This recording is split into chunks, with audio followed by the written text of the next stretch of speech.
육모 이후부터는 주중 주말 가리지 않고 매일 공부만 했던 것 같습니다. 수능 2달 전부터는 매일 실전 모의고사를 한 세트씩 풀었고 당일 오답을 전부 완료할 때까지 학원에 남아 공부했었습니다. 수능 2주 전부터는 최근 3년의 평가원 모의고사를 복습했습니다.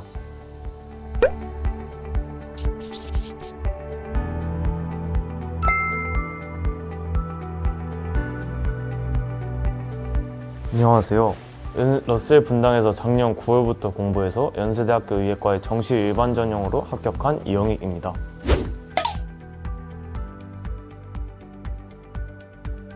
어렸을 때부터 연세대학교 의예과가 희망하던 대학과 학과여서 굉장히 뿌듯하고 기분이 좋습니다.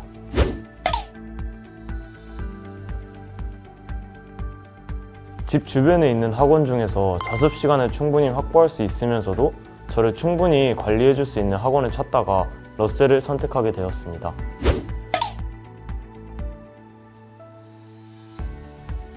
육모 전까지는 주중에는 공부하고 주말에는 좀 쉬었지만 육모 이후부터는 주중 주말 가리지 않고 매일 공부만 했던 것 같습니다. 수능 2달 전부터는 매일 실전 모의고사를 한 세트씩 풀었고 당일 오답을 전부 완료할 때까지 학원에 남아 공부했었습니다. 수능 2주 전부터는 최근 3년의 평가원 모의고사를 복습했습니다.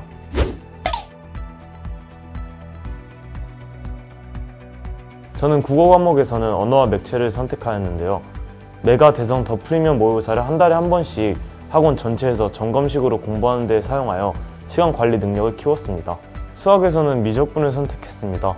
제가 생각하기에는 수학은 절대적인 문제 풀이량이 중요하다고 생각을 하기 때문에 러셀에서 메데프, 퀄 모의고사, 장영진 모의고사 같은 많은 좋은 모의고사를 보유하고 있어서 이 모든 모의고사를 시간을 재며 푼 것이 도움이 된 것 같습니다.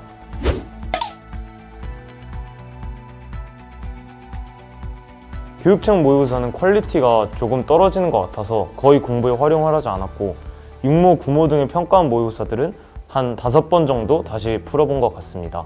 또한 저는 실전 모의고사를 많이 푸는 것이 실력 증진에도 도움이 되고 시간 맞추는 연습도 되기 때문에 가장 중요하다고 생각을 해서 구모 이후부터는 매일 사설 모의고사를 한 세트씩 풀었습니다.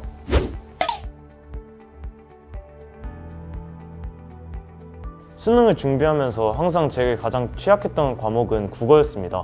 저는 어렸을 때부터 책을 많이 읽던 타입이 아니었기 때문에 국어가 가장 취약했습니다.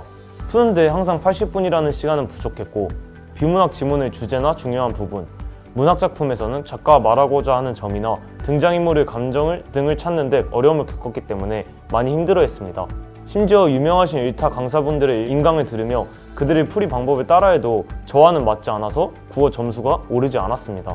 그러던 중 수학 문제를 많이 풀면 유형학습이 되어서 실력이 오르는 것처럼 국어 모의고사도 닥치는 대로 풀면 되지 않을까? 라는 생각을 하게 되었습니다. 그때부터 매일 하루에 국어 모의고사 하나씩을 푸는 습관을 들였고 그때부터 시간도 점점 부족하지 않았고 점수도 조금씩 오르더니 이번 수능에서는 국어 100분이 100을 받을 수 있었습니다.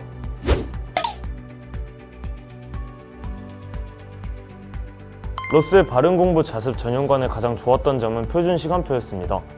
바자관의 표준 시간표가 수능 시간표와 동일했기 때문에 생체 리듬이 수능 시간표에 적응하면서 실제 수능을 치를 때 많은 도움이 되었습니다. 평소에는 국어 시험을 치러야 하는 시간에 항상 피곤했는데 표준 시간표에 맞춰 공부하다 보니 한 달쯤 지나서는 몸이 적응하여 국어 시간에도 맑은 정신으로 공부할 수 있었고 이게 수능 때까지 이어져 시험에 더욱더 집중할 수 있었습니다.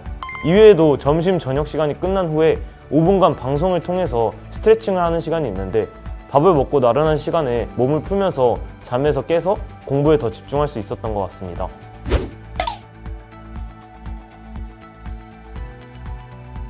러셀 학원에서 가장 도움을 많이 받았던 시스템은 메가 대성 더 프리미엄 모의고사를 선생님들 주도하에 실제 수능처럼 모두가 함께 시험을 본 것이었습니다. 재수생들은 학교를 다니는 것이 아니기 때문에 수능처럼 모여서 시험 분위기에서 시험을 볼 기회가 6월 모의고사, 9월 모의고사밖에 없습니다. 이러한 시험 분위기 속에서 시험을 보는 것이 굉장히 중요하다고 생각을 하기 때문에 이러한 시스템이 재수생들에게는 굉장히 도움이 되는 러셀 학원만의 가장 큰 강점인 것 같습니다.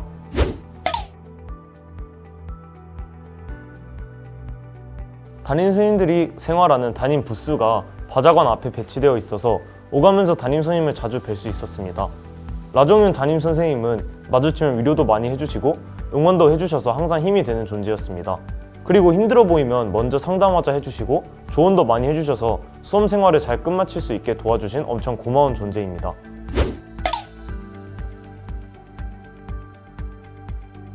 학원을 오갈 때마다 의무적으로 손소독제를 사용하게 하고 일주일에 한 번씩 자기 진단표를 제출하게 해서 불안하지 않은 마음으로 학원을 등원할 수 있었던 것 같습니다.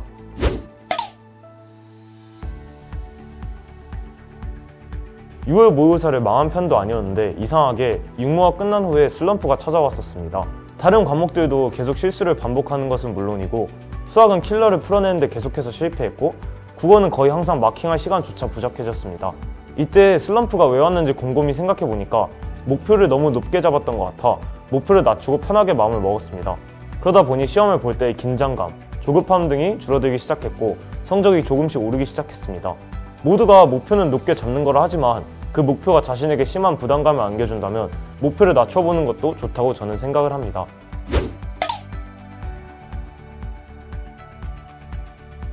대입을 준비하는 대한민국의 수험생이라면 얼마나 힘들지 저도 작년까지 같은 위치였기 때문에 알고 있습니다. 하루하루 공부하는 것이 재미도 없고 진 빠지는 것도 압니다. 하지만 생각보다 그런 힘든 하루들은 한 달 뒤에 보면 빠르게 지나가 있고 1년이 지나면 기억조차 나지 않을 정도로 시간은 빠르게 흐릅니다. 그렇기에 하루하루를 여러분이 할 수 있는 최선을 다하면 결과는 만족스러울 것이고 설령 결과가 불만족스럽더라도 후회는 없습니다. 2023학년도 수능에 도전하는 모든 러셀 학생분들이 최선을 다할 수 있게 제가 뒤에서 항상 응원하고 있겠습니다. 감사합니다.